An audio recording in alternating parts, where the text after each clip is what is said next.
being said, Jesus Christ fulfilled like 315 prophecies or something crazy.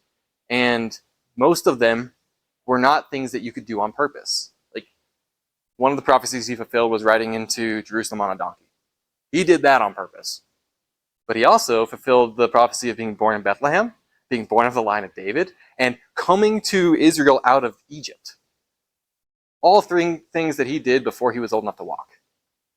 He did not have the capacity to make that happen. Also, those prophecies seemed contradictory prior to their occurrence, in that, what do you mean he's going to be born in Bethlehem and come to us out of Egypt?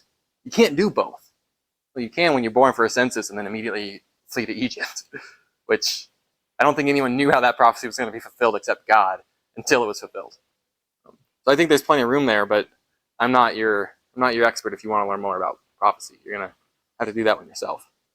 So what I want to do with the next 15 minutes or so is kind of model what our regular class rhythm is going to look like.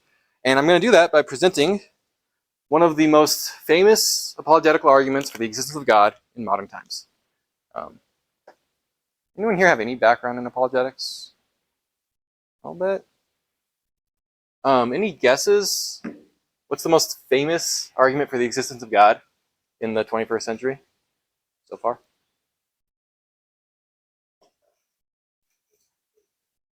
Say again? I think what you're referring to is probably the arguments on how we can trust that the disciples are being honest. I wouldn't call that an argument for the existence of God, but for the resurrection. I mean, if Jesus Christ rose from the dead, that's pretty crazy. But that don't mean he was God. That means miracles happen, right? Like, yeah. Say more.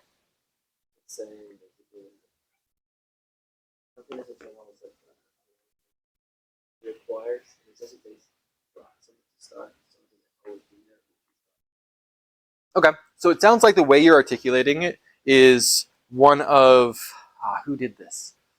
Augustine? I think it was Augustine. One of Augustine's 5 ways. I'm gonna stick with Augustine, then I'm gonna look it up. But he presented, whoever it was, presented five arguments for the existence of God. They were all pretty similar. One of them was the uncaused cause. One of them was the unmoved mover. And that sounds to be the way you're articulating it. I don't think those are actually very popular arguments.